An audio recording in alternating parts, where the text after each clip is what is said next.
Hello, everyone. I'm coming because I'm concerned and I have questions. I've been in the teaching field for a long time, so I know signs of autism, of any kind of special needs. I'm not. It's a disclaimer. I'm not claiming that I know a lot. I don't have the education in it, but I have taken some classes or whatever in it.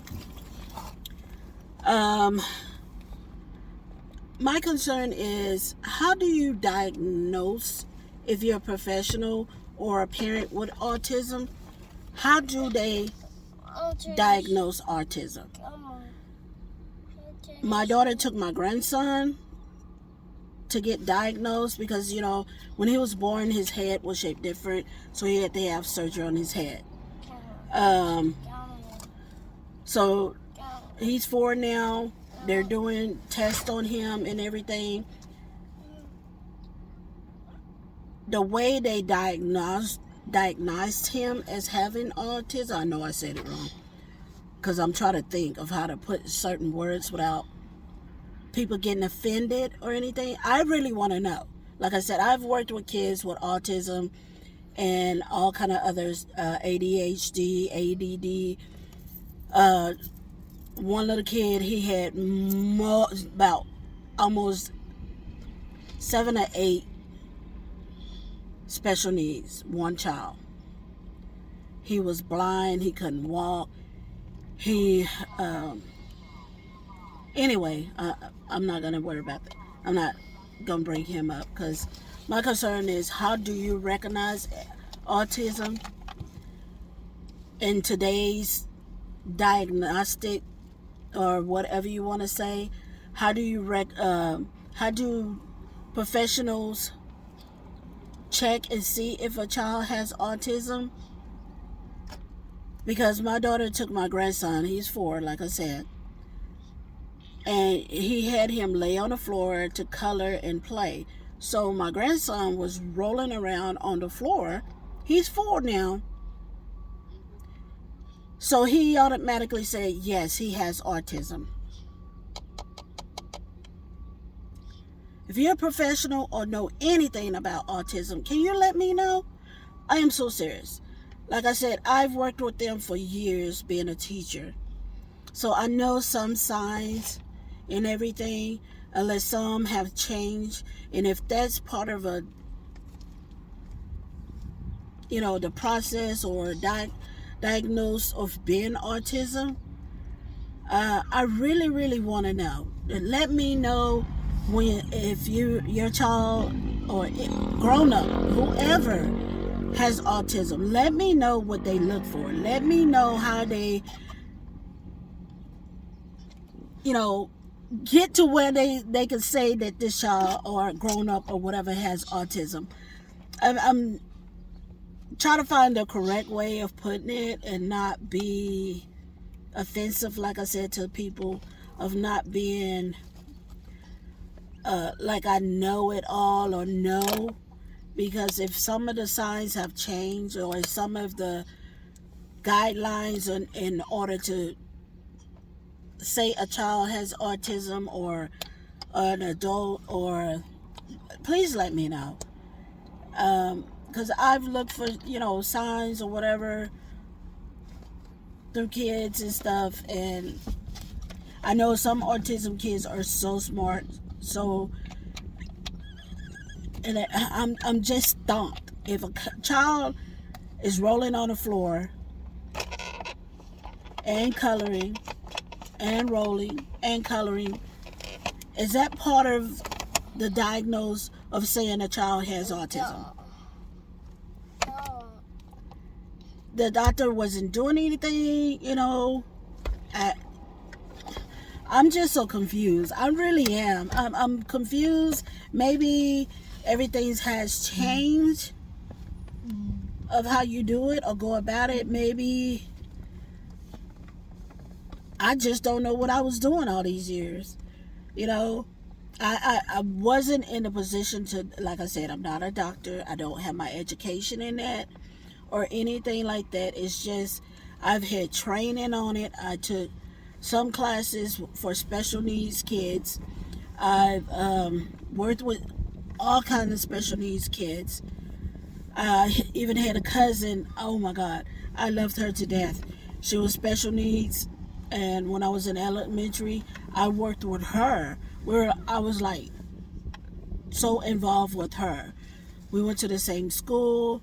Whenever I did my work, I got to go to the special needs classroom and work with them in elementary. So I started young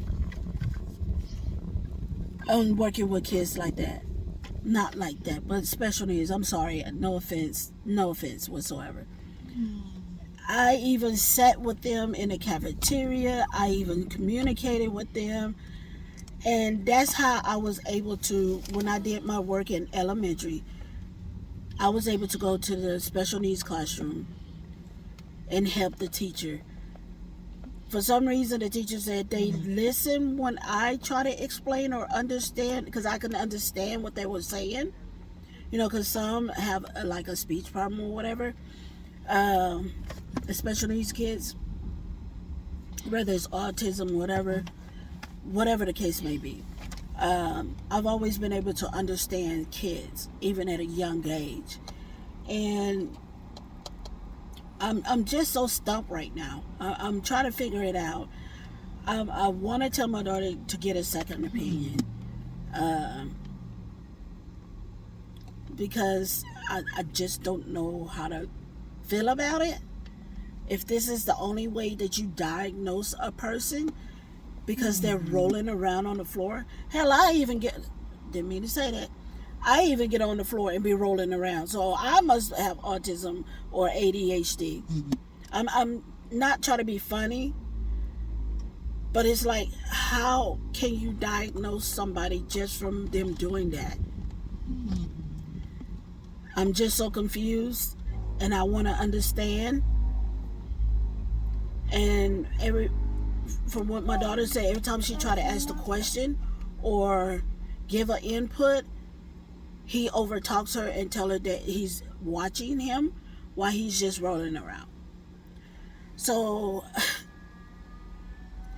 like I said, I've always, even in elementary, worked with autism kids, ADHD, ADA,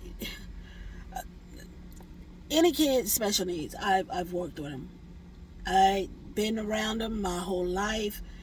I had cousins. I had friends that were special needs. So I know some of the symptoms. I know, just know, because I've been around them. And like I said, I've taken classes on it. I'm not a professional. It's not my field. But I just want to know your thoughts, your experience, and if you are a professional that knows about autism or any kind of special needs, how do y'all test them? How do you know, or when do you know a child has certain things? Because I'm stumped right now. If this is true, you just diagnose a child just from them rolling around on the floor. Put in details on how or what you see. I'm not denying it. I'm not in denial. Never in denial that he might have autism. There's no way I would want my child or grandchild or any child to get help. Don't ever think I wouldn't do that. I just want to know how it's done.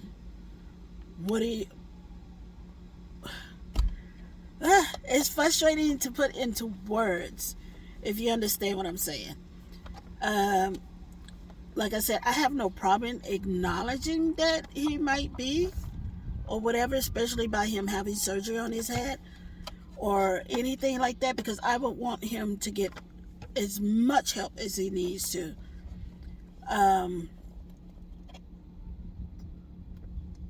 Just let me know, please. I just really, really want to know. This has been bothering me, and everything. They want him to come back in a couple of months. I think it's next month. So they can really, I guess, look at him again, roll around on the floor. And he talking about if he's doing that, then he might have to put him on medication because he's rolling on the floor. Please let me know. I don't know what else to say. It's I want to say so much, but it's like my mind is still processing how you came to this just from a child rolling around, and then he colors. A child can be hyper. He's 4, and plus he eats a lot of sweets. Not from me. I give him seaweed, what is that? Those chips, but they green bean chips and stuff like that. They green bean, snap peas, and all that. I give him stuff like that. So, and like I said, he's hyper. He's a lot of sweets, so that makes him more hyper. But it's not my choice. I'm not the mom. We know how that goes. I just want to know if that's part of the reason, or he's just a boy. He's 4 years old. Kids that young and that everything, they're not gonna sit still. I've worked with 4-year-olds and 5-year-olds. They're still learning to sit still when, at home, they don't have to sit still. So it's like you have to incorporate that into everything. That, sooner or later, they're going to be able to sit still. They're going to be able to sit and listen instead of, like I said, I'm still, if I get on the floor, I'm rolling around. I'm doing silly stuff on the floor, and I'm 50-something years old. I'm 55 years old. My throat. And I still get on the floor, so it's like, am I, special needs because I do that? I like to get on the floor and play with the kids. Yes, I'm old, but still, it's like, let me know, please. It's a concern.